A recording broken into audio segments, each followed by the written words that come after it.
So I'm sure you guys remember back in 2007, the Miss Teen pageant where the young girl Caitlin Upton was asked a question and she struggled to answer. When she did, she just became the butt of all jokes on the internet.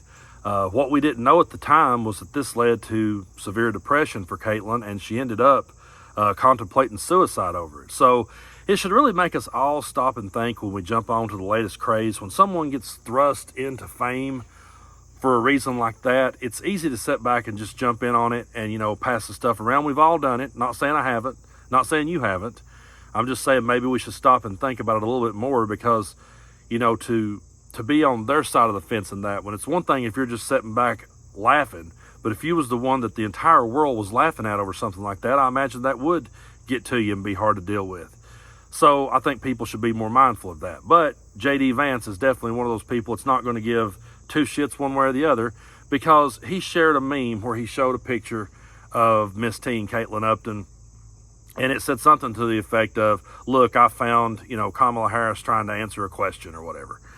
And that's the type of rhetoric that he and Donald Trump and all of MAGA has stooped to as of late. Donald Trump's posts as of late have been nothing but, straight up racist and misogynistic toward Kamala Harris.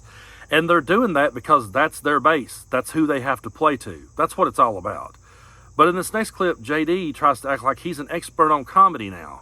I guess suddenly he understands satire, so he says. Take a look at this clip, and then we're going to talk more about this. You on Twitter posted a clip from a Miss Teen USA beauty pageant from 2007, Caitlin Upton, and you wrote, "I have gotten a hold of the full Kamala Harris CNN interview." Now, this thing that surfaced around the internet for a few years, she had, she struggled answering a question back in this beauty pageant. I'm not sure you're aware, in 2015, Caitlin Upton did an interview with New York Magazine about all the social media attention this clip got, and she said, "I definitely went through a period where I was very, very depressed, but I never let anybody see that stuff except for people I could trust. I had some very dark moments where I thought about committing suicide." So when you posted this last night, were you aware that the woman you were posting a picture of had contemplated committing suicide for the attention it received? No, certainly not, John, and my heart goes out to her, and I hope that she's doing well. Look, I've said a lot of things on camera. I've said a lot of stupid things on camera. Sometimes when you're in the public eye, you make mistakes, and again, I think the best way to deal with it is to laugh at ourselves, laugh at this stuff, and try to have some fun in politics. I posted a meme from 20 years ago, and I think the fact that we're talking about that instead of the fact that American families can't afford groceries or health care, young families can't afford to buy a home to raise their families in, those are the real crises that we should focus on. And there's nothing that says that we can't tell some jokes along the way while we deal with the very serious business of bringing back our public policy. Politics has gotten way too lame, John, way too boring. You can have some fun while making a good argument to the American people about how you're going to improve their lives. Okay, I just want to be clear, though. You said you did know. Would you like to apologize to Caitlin Upton for posting that last night, given what you've now learned? John, I'm not going to apologize for posting a joke, but I wish the best for Caitlin. I hope that she's doing well. And again, what I'd say is one bad moment shouldn't define anybody, and the best way to deal with this stuff is to laugh at ourselves. So first of all, I want to say this. I've always believed in laughing at ourselves. My grandmother that nicknamed me Brando, she always taught me to laugh at myself and told me that humor could be a good weapon, and I believe that it truly can be. Used to, when I was growing up, if someone was picking on me or bugging me, Nana would always say, you got to find a way to laugh at yourself. If you laugh at yourself, you'll take away their power.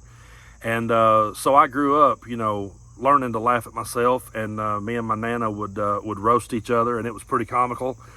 We had a friendship and a bond like nothing else. So I'm sure a lot of grandmothers and grandsons probably never conversed the way me and her did. But we had a good time with it. But that's just it. We were laughing at ourselves. Where JD misses the point completely here is that meme he posted was not him laughing at himself. That wasn't MAGA laughing at themselves. That was them making a misogynistic joke about Kamala Harris. And when he wants to talk about how that we need to have fun in politics, really? That's what you think at this point in the game, that we should just have fun with this? No, see, the rest of us realizes when to laugh at ourselves, and we also realize when to take things very seriously. And when we see our democracy riding on the line like never before, I don't know about you guys, but I don't really find it to be a laughing matter. And I find their rhetoric on MAGA's end of the fence here to be punching down. It always has been. They've never been about laughing at themselves. Look at Donald Trump. Has he ever laughed alongside of Alec Baldwin? Has he ever laughed alongside of any comedian that roasted him or made jokes about him? No. He always talks about how nasty they are, how mean they are, and how they need to be fired and how they need to be silenced. So MAGA doesn't have a sense of humor. Their whole idea is to punch down at people. And when he says that politics has gotten lame and gotten boring, what world is he in?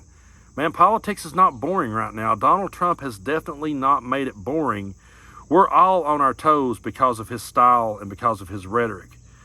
But their sense of humor is not them laughing at themselves. Their sense of humor is them laughing at people that are a different color than them. Their sense of humor is them laughing at people who love differently than them, whose lifestyle they don't agree with. That's who they're laughing at. They're always punching down. So J.D. Vance is not in any way an expert on comedy here. He's just not. You know, you have to look at it and realize the world we're in right now and realize that their type of rhetoric is cruel and hateful, and it's meant to be. And they're never laughing at themselves. They're always finding a way to have a laugh at someone else's expense. And you heard him right there at the end. He's not going to apologize. He learned that from Trump. He learned that style of rhetoric right there from Trump. Don't ever apologize. Just double down. Because in Trump's world, if you apologize for something, it's a sign of weakness. That's how he views it. And so I'm sure J.D. Vance is going to continue to go out there and do his best Dollar General Trump impression. And, you know, the sad part about all of this, once him and Trump loses, mark my words, he'll be back around in 2028. He'll be trying to probably run for president and say that he was never a Trump guy and he's really sorry. He'll just flip-flop again because that's all he's capable of doing. But don't let them fool you into thinking that they're just laughing at themselves. No, they're laughing at you. And they're laughing at your lifestyle, and they're laughing at the color of your skin, and they're laughing at the fact that you're a woman. That's what they're laughing at, and they're mocking you. And that's not comedy. You know, we can learn to laugh at ourselves, and we should.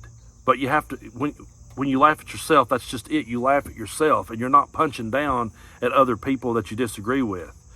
Donald Trump is a sitting duck. I mean, the things that he does is, I mean, his comedy writes itself. All you have to do with Donald Trump is just give an actor, just write down one of his speeches and give it to an actor and have them repeat it back, and it's comedic gold. But I don't find any of it funny anymore because I realize what a threat they are to democracy, and I don't think we're the bad guys for pointing that out.